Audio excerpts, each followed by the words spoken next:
Vítejte na mém YouTube kanálu a zároveň také u dnešního videa Full Day of Eating, to znamená, že spolu budeme celý den a já vám ukážu naprosto všechno, co přes den jím.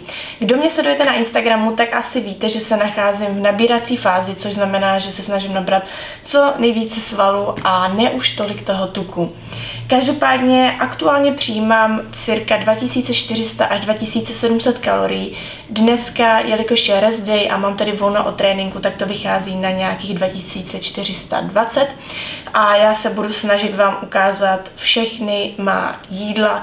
Jsou to jídla, která si dělám asi nejčastěji a jsou rychlá a jednoduchá, protože taková jídla mám prostě nejradši. No a já se budu snažit vám ta všechna jídla ukázat naprosto přesně i s kaloriemi a co chci hlavně říct, tak jsou to jednoduché a rychlé recepty. Já nemám ráda, když v kuchyni musím trávit hodiny času. A doufám, že už se do toho pustíme, protože mi docela kručí břiše a mám hlad, takže jdeme na to. Jídlo číslo 1 neboli snídaně budou buď palačinky nebo jeden takový velký lívanec. Každopádně necháme se překvapit, protože ono to, nebo aspoň mě to vždycky vyjde trošičku jinak. Potřebujeme na to 50 gramů vloček. Já už si to připravím. Já už je mám tady rozmixované, takže 50 gramů vloček.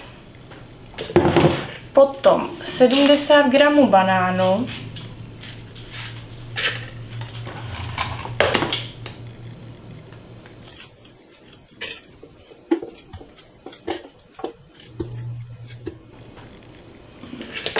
Jedno vejce.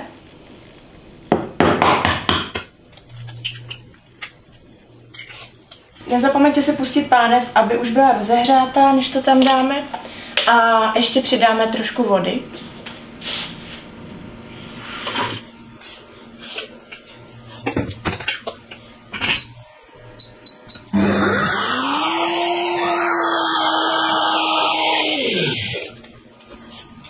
Myslím si, že takhle by to mělo být asi akorát.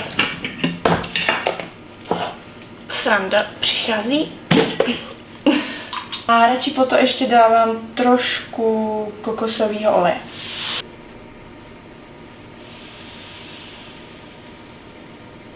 No, jelikož jsem si vzala o něco menší pánev, tak si myslím, že dneska z toho pro změnu vznikne možná něco jako makejk. Ale mé doporučení určitě je, abyste to dělali na nižší stupeň, radši delší dobu, než na vyšší stupeň, protože s tím nemám dobré zkušenosti. Co si ráda dávám na vrch, tak je tvaroh a arašídové máslo. Nějakých 90 gramů tučného tvarohu. A na vrch si dám ještě 10 gramů arašídového másla. Takže toto je vážení výsledek mého prvního dnešního jídla a já to jdu konečně sníst a uvidíme se u jídla číslo 2. Tak a máme tu čas na jídlo číslo 2, což znamená, že si budu dělat ovesnou kaši, úplně klasickou ovesnou kaši, dám si 50 gramů ovesných vloček, 200 ml mléka a pak mi ještě zbylo jablko, což znamená, že si tam dám 50 gramů jablka nastrouhaného a doplním to zdravými tuky, takže tam dám nějaký kešu, ořechy a kdybych měla bílky, tak tam dám i bílky, každopádně mi včera došly, takže nakonec přimíchám ještě protein. Tak, doufám, že vidíte i kaši, i mě, teda spíš ty ovesní vločky. A kdyby ne, tak to do příště zlepším. A dala jsem si do kastrůlku teda ovesné vločky a zalila jsem to mlíkem. Teď to nechám chvilku povařit a potom tam přidám to jablko. Pokud je něco, co vždycky musím mít doma, tak jsou to jednoznačně ovesné vločky.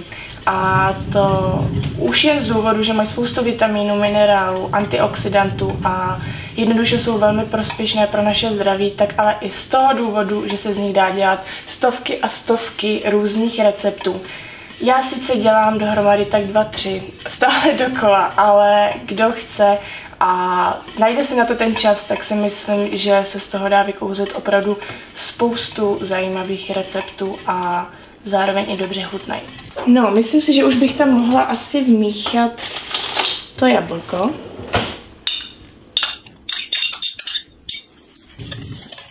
upřímně doufám, že mi tam bude vmíchat ten protein. Je nový protein a je tady.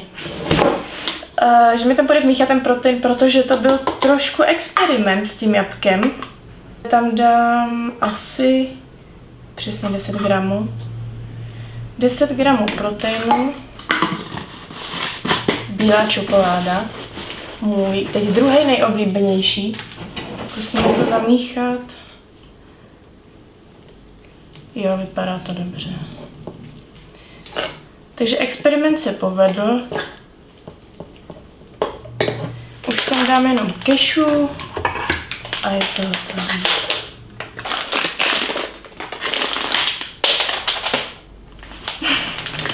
Tak, kaši máme hotovou, vypadá to, jak to vypadá? Vypadá to asi jako ovesná kaše.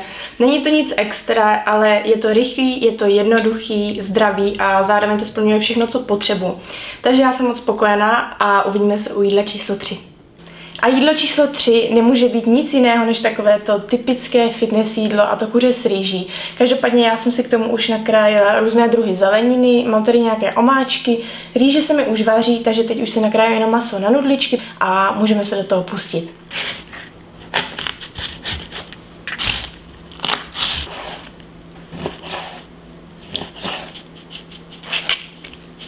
Tak, na rozpálenou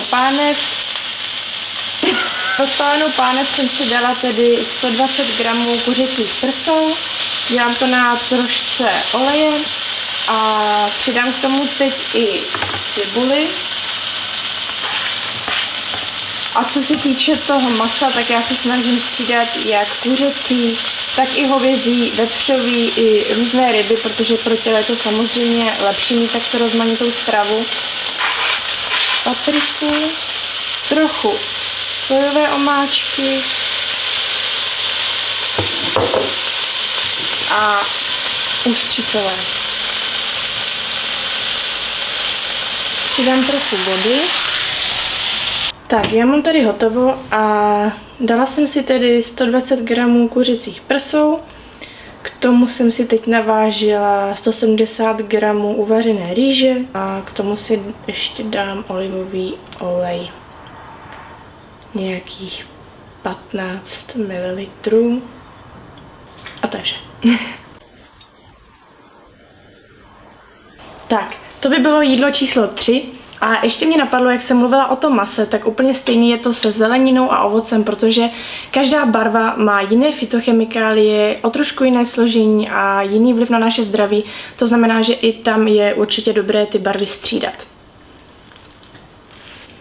Máme tu předposlední jídlo, neboli jídlo číslo 4 a budu si dělat jenom takový rychlý, studený, obložený talíř, protože se mi vůbec nechce vařit. Ale vím, že mě to čeká ještě večer, takže teď si dám jenom takovouhle rychlovku a dám si žitný chlebík, nejčastěji používám asi tento. Potom si k tomu dám šunku a vždycky se snažím, aby ta šunka měla co nejvyšší obsah masa a nakonec tu mám ještě kozí sýr s medem.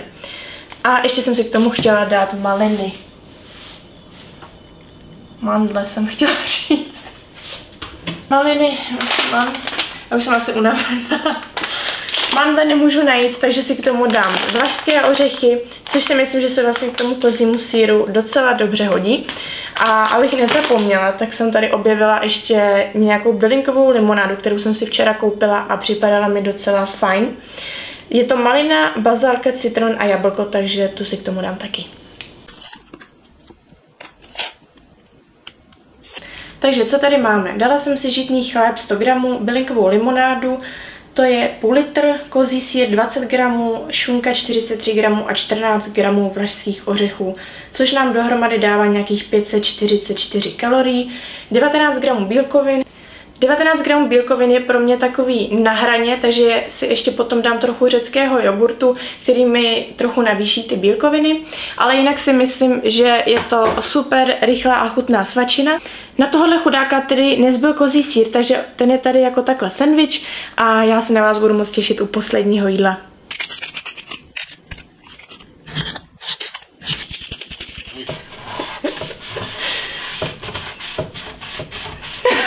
Jsem to po tobě umila a můžeme pokračovat. To jsem u mě uměla. Tohle je tedy mé poslední jídlo dnešního dne. Mám tady 100 gramů kuřecích prsou, 250 gramů brambor a jako dip jsem si udělala 50 gramů řeckého jogurtu. Dala jsem do něj prolisovaný česnek a bylinkový koření. Tohle byl tedy celý můj den v rámci jídla v mimosoutěžním období v nabírací fázi, ve které se stále snažím jíst zdravě, kvalitně a pravidelně, aby mé tělo mělo dostatek živin, abych se cítila dobře a měla energii. A je to hlavně z toho důvodu, že off-season pro mě nikdy neznamenalo, že bych vypla, vypustila všechno a přestala na sobě pracovat. A ačkoliv jsem v nabírací fázi už několik měsíců a ještě mě tedy několik měsíců dalších čeká, tak zatím se to jídlo dá pořád tak nějak dobře ujíst, ale myslím si, že zanedlouho přijde období, kdy toho jídla bude už zase nad hlavu. Takže na takovej full day of eating se můžete určitě taky těšit a já moc doufám, že se vám video líbilo a budu se na vás těšit zase příště. To nejde ukrojit.